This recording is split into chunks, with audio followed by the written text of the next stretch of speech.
We welcome a knowledgeable DP1 learner and dynamic mandala artist experimenting with traditional forms of art. Striving to be the embodiment of jigyasa, his persistent curiosity and creativity is what guides his exploration of the esoteric and mystic realms. With an undying passion for literature, culinary sciences, and the fine arts, he has found solace in the practice of spirituality and yoga. We ask you to join us as we explore the integration of his many areas of intrigue. So please welcome on stage Pavitra Darbar. Hello everyone, my name is Pavitra Darbar, and today I want to talk about something that's very close to my heart. Well, as a kid, I was always curious, and I used to ask everyone about their culture, religion, and their practices because I just couldn't help it. And I used to bother them with questions and, juice out as much information as I could because, well, that's how I was. And over time, this curiosity shaped me into a deeply spiritual person.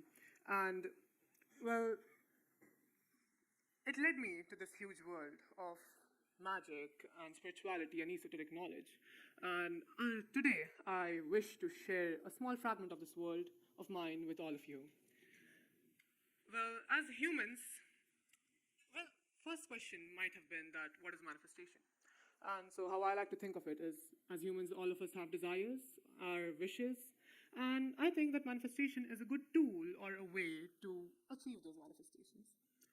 So it could be anything. It could be getting into your dream university or landing your dream job, name it. Well, manifestation is a process of making these desires a reality. It's about mentally planning and setting small self-fulfilling prophecies throughout the journey and eventually getting a manifestation. To me, it's based on 3 key elements, which would be belief, perspective, and focus. Well, for belief, to manifest something, you need to have full faith and believe in it. Let's take an example.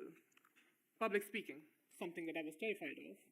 During the first week of our IBDP program, we were asked to stand in front of everyone and give a small introduction about ourselves, our hobbies, and our name to begin with.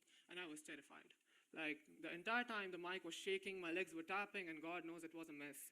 Well, today, I'm here on the stage, even though I haven't mastered the skill of public speaking, but I'm showcasing that with belief, anything is possible.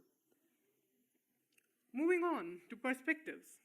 Well, perspectives are, the way you look at things, the most basic definition of perspectives. Let me show you something that I find very interesting. This. I'll give you around 5 seconds to come up with a perspective on this image. What do you think this is? Our teacher asked us the same question in our English class, and, well, a lot of people thought it was the sun or a tree. I gave her the most absurd answer that popped to my mind, and that was it looked like a sigil, a protective one rather, a protective sigil. And, well, what is a sigil? You may ask, like, what is this boy blabbing about?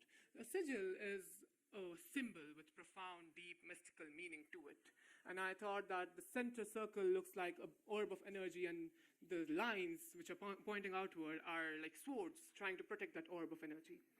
And turns out it is nothing but a spider doing a handstand, a talented spider, mind you.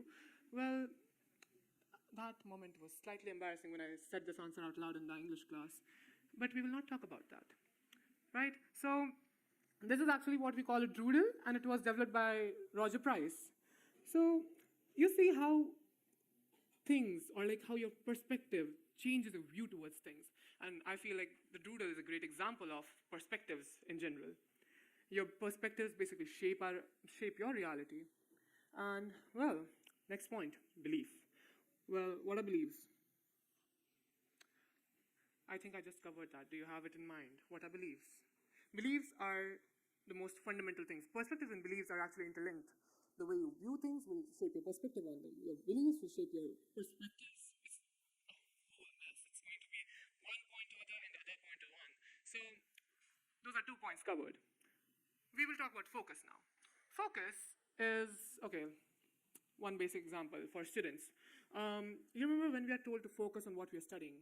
My mom tells me that, listen, son, if you want to imbibe any sort of knowledge from all that, reading. You have your head in the book, but there's nothing going over here. You need to focus on what you're reading if you want to imbibe any sort of knowledge from it. It's the same for manifesting. Manifesting, whenever you try to manifest something, whenever you try to achieve something, you need to focus on it. You need to put your whole heart into it. You need to work towards it. Well, when I say focus, I don't mean stare at your goal. I mean you need to focus on it in the terms of working towards it. Well, these are the steps that one may take when trying to manifest. Then there are methods. I use a few methods. My methods would be journaling and meditative imagery, or visualization rather. It's something to do with getting what you want, like before it happens in reality, materializing it in some way. So journaling. Journaling is basically when you take your goal and then you write your goal down, first of all. That's important, otherwise you will forget what your goal is. You need to write it down, and then you're going to backtrack from there and write down the steps that are required to achieve your manifestation. Then what you do is, as you're done with one task, you tick it off. Well, my good friend was gracious enough to lend me her journal and put it over here. So this is what a journal will look like for anyone who wants to, have some fun with their journaling, probably throw in what their day went like, what they're grateful for, what they thought the day could have been like. So that's just an example of what a journal can look like. Meditative imagery or visualization. If one needs to achieve something, they need to know what it looks like. I need to know what an ice cream looks like if I want it. Like if I want ice cream and you keep ice creams in front of me and I don't know what the ice cream looks like, how will I know which ice cream I want? Do you know what chocolate ice cream looks like? Strawberry? You need to have a clear vision. You have to have a clear image of what you want. So when I say meditative imagery, I mean that you basically need to live the dream. Every detail counts. The more detailed, the better. I hope all of you know who is Dr. APJ Abdul Kalam, right? So he once said, सपने वो नहीं हैं जो आप सोते समय देखते हैं, सपने वो हैं जो आपको सोने नहीं देते. तो basic crux of it is that you need to live that sapna. Sapna dekhna padta hai. You need to create a clear, crystal clear image of your sapna, and that's how you live it. Well, when I manifest, I don't think of it as a solo endeavor.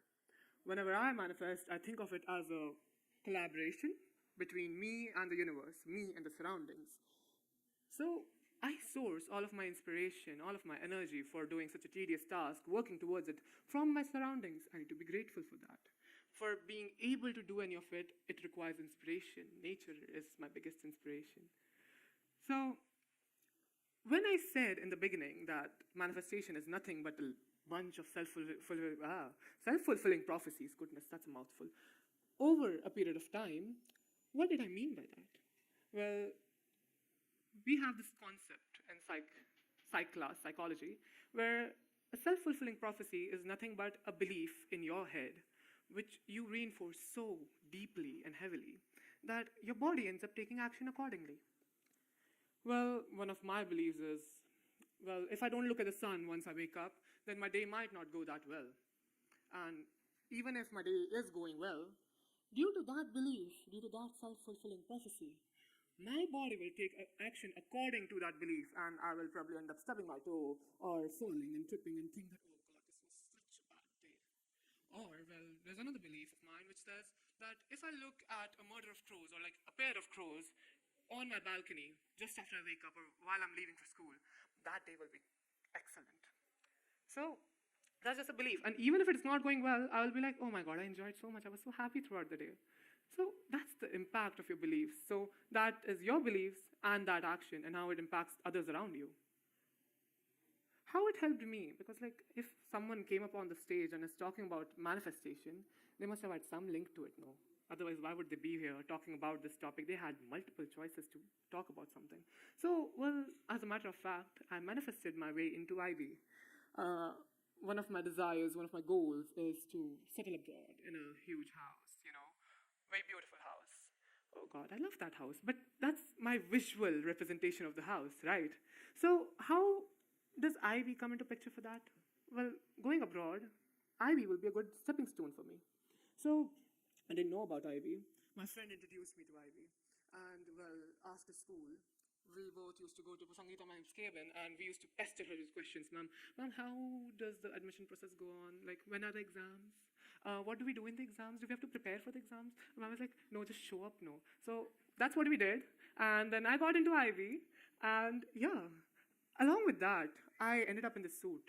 I manifested this as well. Well, because long story short, there were a lot of changes. I was supposed to wear a maroon kurta with a golden dhoti. And yeah, like, can you imagine that? Like, the same person in two different outfits. So I was supposed to show up in traditional wear. And then due to some last moment changes, which were not, foreseen before, I'm not a psychic. I can only manifest. Even though I know what might happen in the future, I'm not a psychic. Sorry, guys. So I ended up in a suit, which I, like mentioned, envisioned myself in on the stage talking about the topic. So that's how it is. And also, I also did say that I am very scared of public speaking, right? So what I do to tackle that is, secret tip you cannot tell anyone. So what you do is, imagine a small white halo in your head. And that halo tells people, hey, you have to listen to me, you love speaking to me, and you're having the time of your life. Okay, so whenever I'm talking to people, I'm not that good at making sense either. So whenever I'm talking to people, I just imagine that halo turn on. So that halo is on, and then I talk to people, and they just can't get enough. Oh God. So, well, that's how it is, okay? You need to believe on things.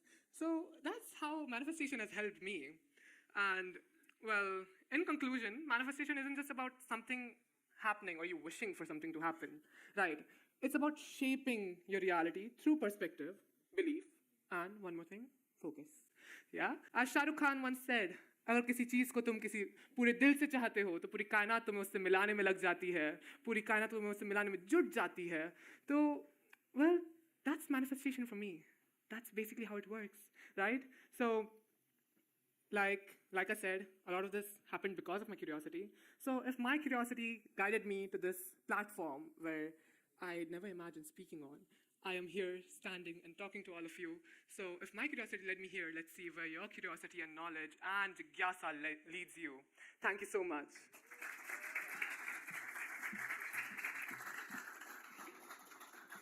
We can all agree that Pavitra's unwavering passion for spirituality and mysticism is evident in every word of his speech.